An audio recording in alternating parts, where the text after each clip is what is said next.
Okay, let's talk about the Delta variant. It's been in the news quite a bit lately. Just in the past day or two, there's been all these reports about how a Delta variant is now the most common variant in the United States. That's based off of the CDC data. And as I'll show you, it's not completely accurate what they're saying. Basically, it's based on a predictive model that the CDC has. So their last actual model is from their actual numbers are from June 19th. At June 19th, the Delta variant was about 35% of the new cases. And their predictive model, which is the one with the two asterisks here, shows that it would be 52%. Now they predict now it would be about it would be more than half. So I mean, it's most likely correct, but it's based on a mathematical model. It's not based on actual numbers. The actual numbers are, they lag, and so they're about 2 weeks old, and it's from June 19th. But however, the Delta variant is going to be the most dominant strain. There is actual numbers from from California, and in California, the Delta variant is 42% as of June 21st. So you can see that there's been the Delta variant was only 2% back in April, and then in 2 months it has become the dominant strain. It's replacing the Alpha variant. The Alpha variant is the B.1.1.7 UK variant, and so the UK variant was the most common variant in the US, as you can see here in the light tan right here. And you can see the P1 variant, which is the Brazilian variant. It's growing very slowly. So it's not a big proportion, but it's growing a little bit. The B.1.1.7 is decreasing. It used to be the dominant strain, and you can see this rapid increase in the Delta variant. So the Delta variant was very low, and now it's, most likely the dominant strain. So California has actual numbers to show that.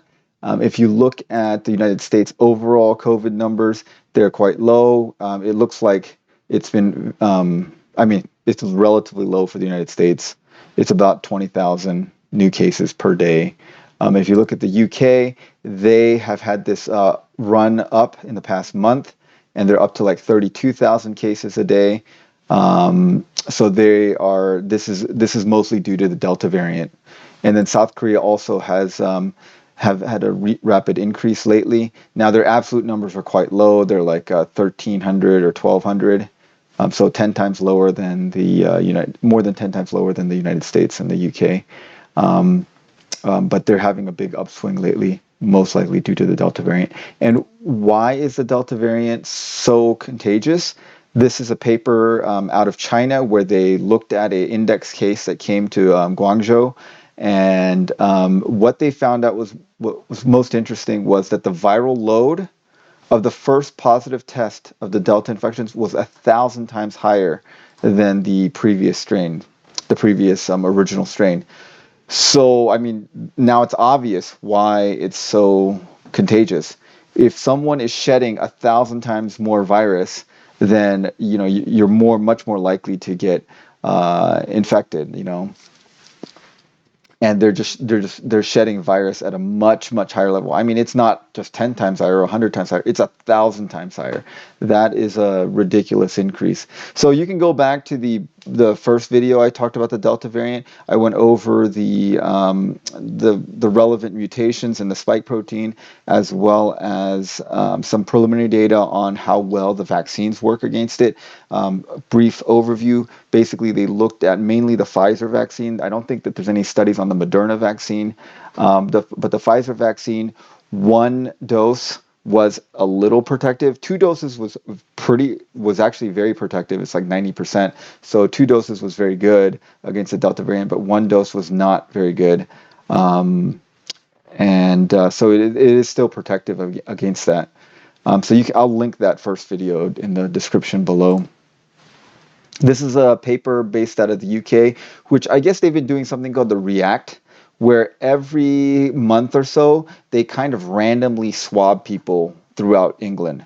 And so this is an interim report of round 12. So round 11 was in April to May, and then round 12 is May through June. And so, okay, most of this stuff is not super interesting to us, but basically if you go down here to okay, here we go. This is the most interesting thing. So if you look at round 11, 92% of it was the alpha variant, which is the UK B117 variant. Then 1 month later, the alpha variant is down to 21% and the delta variant is 80%. So the delta variant has greatly outcompeted, which tells you it's a more fit virus, it's a more effective virus, much more contagious.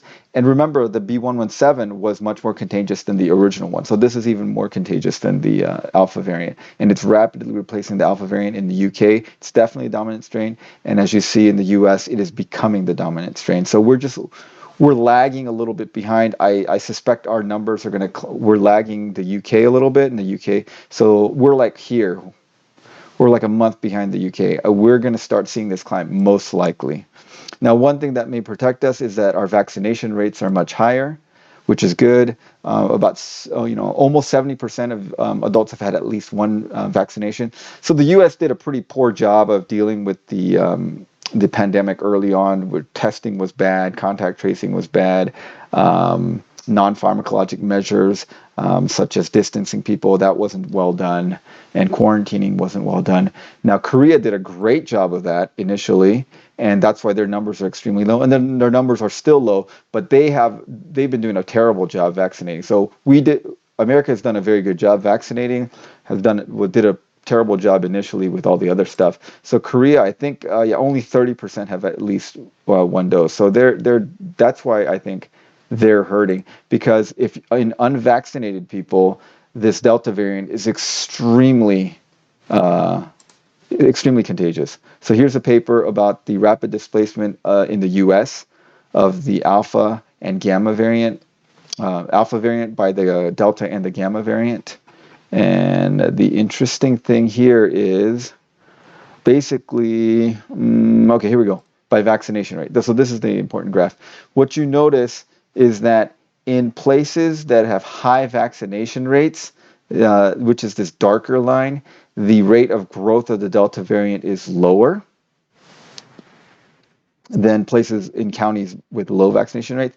However, remember the Brazilian variant, or the gamma variant, P1 variant, has a little more immune escape. So in high vaccination rates, that is the thing that's growing a little bit, but it's growing very slowly. You see the slope here.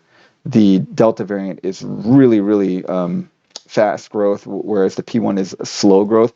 But the slow growth of the P1 is in counties of high vaccination rate, which tells you that the vaccines don't work quite as well against the P1 variant. But you see the P1 variant is growing very slowly. Okay.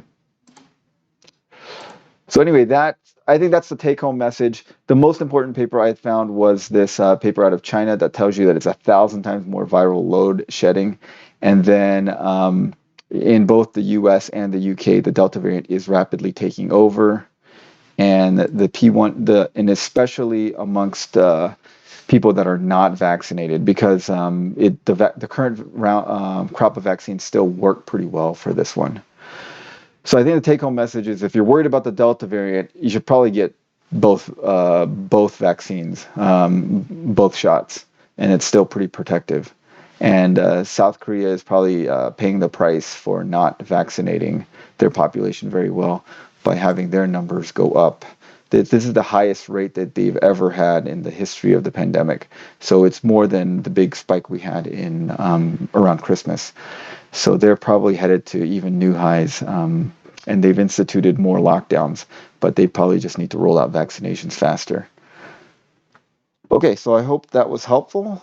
If you have any comments, comment below. Thanks.